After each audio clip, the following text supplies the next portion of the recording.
May hapon mga ka-farmers, so naaday ko i-share ninyo nga gamay nga tips sa base sa akong experience. Akong na-encounter diri sa kuwang talong. So gi-share nina ko, claimer sa diay dili ni ingon sa pag-promote og mga product, kundi sa ako ala ni experience. Akong i-share sa akong kapwa mga mag-uuma labi na sa nagtanom og talong.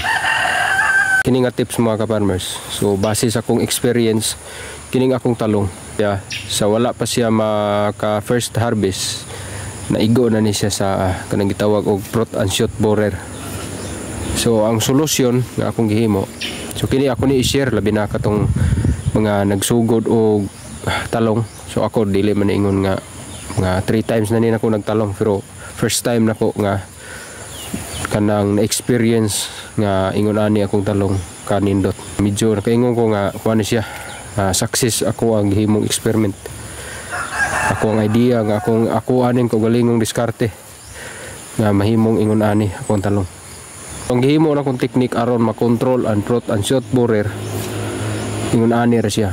Tira ko og insecticide nga may active ingredients nga lambda cyhalothrin and thiamethoxam. Then ang pares anang lambda cyhalothrin and thiamethoxam, active ingredients nga mitomil.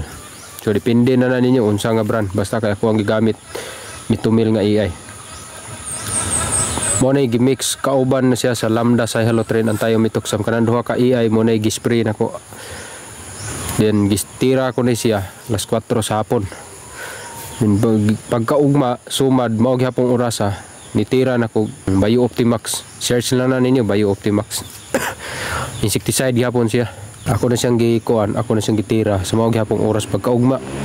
Then balik na ko sa regular nga pag-spray nga every week. Ang uban mo tira nila sa talong twice a week, pero ako once a week ra. So more na gihimo na kong technique. Diyon pagka next week line na pod nga insecticide para dili siya maka-create og immunity sa kuan nang mananap. More na akong gigamit nga technique. Depende ninyo unsay insecticide nga inyong itira susunod. Ingon ani akong talong. Ang medyo sa ako wala experience, okay siya, wala ko nakita nga ang kuan bitaw kanang nalaos ang udlot tungod sa kuan kanang shoot borer.